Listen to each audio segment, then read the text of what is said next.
Tener Alejandro Gervasio Muñoz, Silvano Pascuso, te saludan acá desde Radiográfica. ¿Cómo estás? Gracias por atendernos en esta mañana de lunes. ¿Cómo andan ustedes este día gris?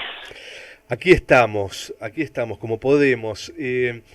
Alejandro, queríamos charlar un rato con vos, quitarte unos minutos, porque en este programa habíamos decidido discutir un poco qué es lo que sucede con la democracia. Y entonces, en principio quería comentarte esto. Pareciera que hoy la democracia se pone en discusión con el advenimiento de las ultraderechas y algunos hechos muy puntuales como lo sucedido con Trump en el Capitolio, con Bolsonaro en Brasil, Bolivia, Perú, etcétera. Inclusive también algunas ultraderechas europeas. Pero ¿es hoy que la democracia está en discusión o en realidad esta democracia está en discusión hace mucho tiempo? A ver, la discusión tiene rangos, tiene formatos y tiene estadios. Cuando en 1970 se discutía sobre el carácter formal de la democracia, no es que la discusión fuera una discusión vacua, pero el carácter formal de la democracia garantizaba ciertos estatutos de ciudadanía, reconocía una ciudadanía real, no ilusoria, porque el welfare state garantizaba otro nivel de ciudadanos. Un ciudadano del welfare state no era alguien que tenía derecho a la educación, accedía a la educación, no tenía derecho al trabajo, tenía trabajo de cierta calidad, y así sucesivamente. Después esto se volvió mucho más tenue y quedó claro que el derecho a la educación era el derecho del que se podía pagar la educación y así sucesivamente. Por eso yo siempre digo que podemos hacer, por lo menos en historia política argentina, una especie de tabla de ciudadanía donde en 1973 tenías la democracia de los militantes, conviene recordar, cuando el general Perón regresa al país, en Ezeiza se reúnen más de 2 millones de personas, número muy importante en cualquier punto del planeta, pero conviene recordar que el doctor Cámpora había sacado 6 millones de votos, de modo que 1 de cada 3 votantes se movilizaba. Y esto es un número único.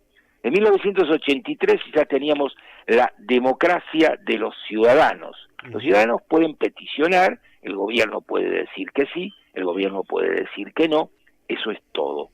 Es el género del anónimo, yo voto lo que voto y sucede lo que sucede porque elijo simplemente el nombre del que decide lo que ya está decidido.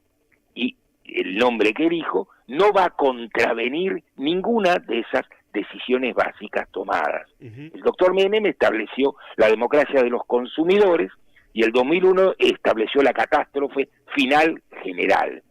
Después vino lo que vino y el planteo fue salir del fondo del pozo, y salir del fondo del pozo requiere medidas de circunstancias, pero cuando las medidas de circunstancias se transforman en permanentes, lo que vemos es que volvemos al fondo del pozo y ahí estamos. Entonces, en esta nueva ecuación, la democracia tiene este orden político llamado democracia, que yo defino como democracia de la derrota, tiene fundamentalmente beneficiarios, que están muy claros quiénes son, basta leer la encuesta de Forbes para entender el rango de beneficiados que existe en la Argentina. Vos pensá, la Argentina tiene 47 millones de habitantes, el planeta tiene casi 8.000 millones, una buena estadística tiene un margen de error del 3%, la Argentina no es el margen de error estadístico del planeta Tierra, sin embargo, hay argentinos entre los hombres y mujeres más ricos del Forbes. Pues bien, la contracara de esos millonarios son el rango de pobreza que la sociedad argentina padece desde hace décadas. Hola Ale, Silvano te habla, ¿cómo estás? ¿Qué tal, Silvano? ¿Cómo andás vos? Buen día. En línea con esto, quería preguntarte lo siguiente. ¿Cómo ves vos frente a esta sociedad, ¿no? Que los que ya peinamos canas sabemos que es bastante diferente a la sociedad de los años 70, de los años 80, incluso en alguna medida de los 90, ¿no? Porque el proceso que vos acabás de describir se ha ido profundizando cada vez más. ¿Cómo ves vos en los próximos años la evolución de la política, de las instituciones democráticas y sobre todo de las organizaciones sociales, ¿no? Que de alguna manera en Argentina siempre fueron muy fuertes y que hoy parecen estar muy debilitadas, muy fragmentadas? ¿Cómo ves vos ese proceso? ¿Qué no podés decir sobre eso? Mirá, la primera cosa que hay que decir es que la situación argentina amenaza con volverse global. El comportamiento del nuevo presidente de los Estados Unidos es un comportamiento que transforma una guerra comercial que ya está aconteciendo. China acaba de elevar sus tarifas arancelarias en el 34%, lo que muestra claramente que esto supone dos cosas. Los Estados Unidos no pueden sostener el gobierno de Trump, y en Estados Unidos no hay golpes de Estado. Hay 2 tiros de 38 en la cabeza, que es un camino por el que los Estados Unidos resuelven sus conflictos con un presidente que no encaja con sus necesidades particulares, y esto supone un reordenamiento del mercado mundial, donde el mercado mundial sigue funcionando, pero sin Estados Unidos y contra Estados Unidos. Esto es, la Unión Europea modifica su carácter, las ridículas conceptualizaciones de Guerra Fría que tienen los gobiernos europeos tienen que desempolvarse y entender que o redireccionan su actividad comercial respecto de China y de Rusia, o van a estar en problemas muy, muy delicados, y esto supone una catástrofe donde el avance de la ultraderecha que vos estás describiendo, que es capacidad de gobernar a 5 minutos, es decir, el fin de la Unión Europea. Pues bien, estamos avanzando en dirección a una crisis catastrófica, donde la guerra ya deja de ser un concepto local para volverse una amenaza global. En estas condiciones y en un mundo totalmente distinto al que conocimos, este mundo se parecería mucho más, analógicamente, salvando todas las distancias, a la crisis del 29-30. Estamos hablando de algo que pasó hace casi un siglo y del que trabajosamente se salió recién en las postrimerías de la Segunda Guerra Mundial, con una reconstrucción en Europa que llevó 15 años, hasta 1960, un segmento muy importante de Europa tuvo hambre y tuvo frío. De modo que no estamos hablando de literatura, sino estamos hablando de situaciones muy, muy difíciles que quedaron atrás, pero pueden quedar de nuevo en el adelante inmediato.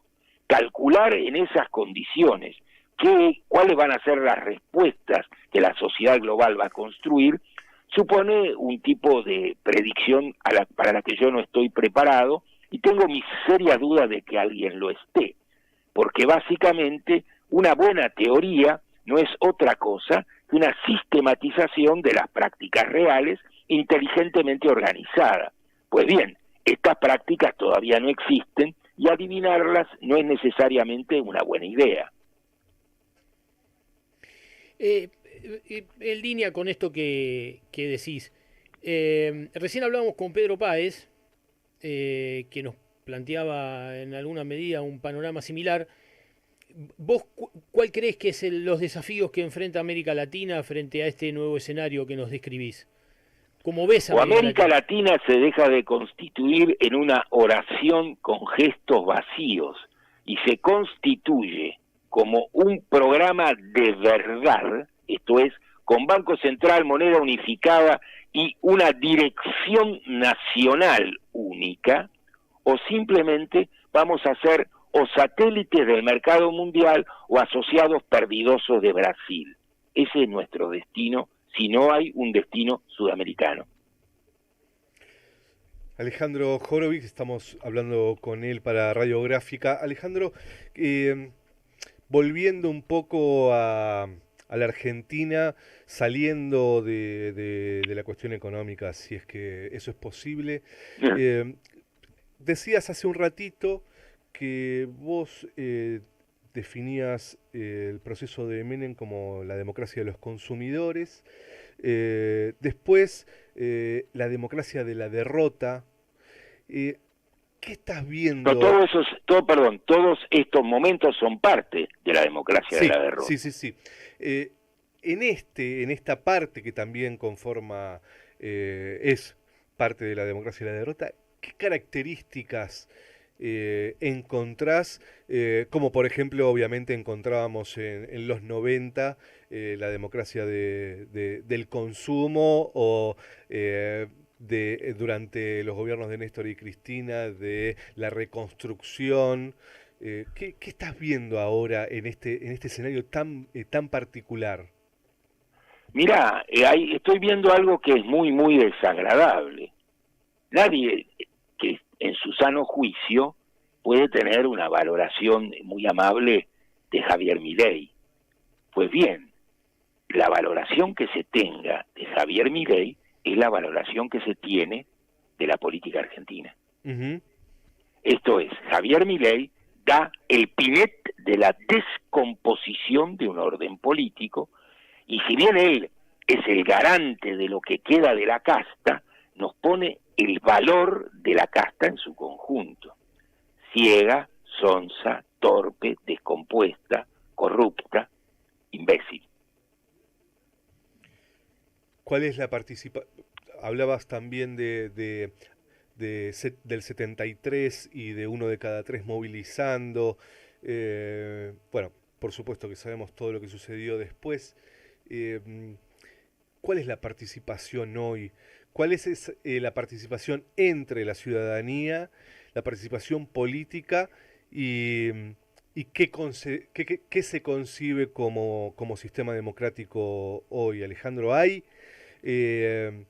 Si Milei es el resultado de una lectura sobre una política putrefacta, ¿cuál es entonces la participación de la ciudadanía en la transformación de eso? Esa participación está por verse, y ese es exactamente el debate. Uh-huh. Si Milei cae simplemente porque el mercado determina que cae, es una cosa, y esto es lo más probable. Que podría ser aún más trágico, ¿no? Y eso es absolutamente trágico en el sentido griego de la palabra. Esto es un camino ineludible del que no sabemos ni podemos salir. Uh-huh. Esa es una tragedia. Y entonces, si nosotros vemos simplemente que se le dispara el dólar, que el préstamo del fondo no alcanza para planchar lo que sigue, y que esto va hacia otra hiperinflación, con cesación de pagos, y, por supuesto, con hiperinflación es ausencia de moneda, es la detención de la economía, es otro saqueo al ingreso popular, es un aumento inmediato y significativo de los rangos de pobreza, que ya son descomunales. Solamente un infradotado puede creer que la pobreza retrocede mientras el consumo cayó 10% y no hay ningún viso de que se mejore en ningún punto, salvo en el consumo de automóviles. Está muy clara. Cuando uno dice que cayó el 10% el consumo, uno tiene dos imágenes posibles matemáticamente. Como somos 47 millones y el 10% son 4.7 millones, hay 5 millones de ñatos que no morfan nada, y entonces cayó el consumo 10%. El otro punto es que los que más tienen no perdieron absolutamente nada, y los que pierden son los otros en distintas proporciones. Uh-huh. Pues bien, estamos hablando de gente cuyos ingresos cayeron 10, 15, 20, 30, 40, 50%, en condiciones horripilantes. En esas condiciones horripilantes, el problema es básicamente no. ¿Cuál es el milagro de la motosierra? El milagro es una cantidad de ciudadanos políticamente desarmados frente a una dirigencia política que no sabe qué hacer y no lo reconoce, y que simplemente cree que Milei hace lo que hay que hacer brutalmente. Totalmente. Y que todo lo que se podría hacer es mileísmo más delicado. Esta idea es tan trágica como la anterior y arroja el mismo resultado. Conviene recordar que en las últimas elecciones se votó entre Milei y Massa. Bien, Massa fue el hombre que en las elecciones del 2015 apoyó a Macri. Sí. Bien, entonces, y el candidato del 2015 contra Macri era Daniel Scioli. Sí. Y entonces, después Massa trabajando para fondos de inversión, digo, es parte del mismo sistema. Cómo se gana la vida alguien privadamente no supone obligatoriamente una definición política.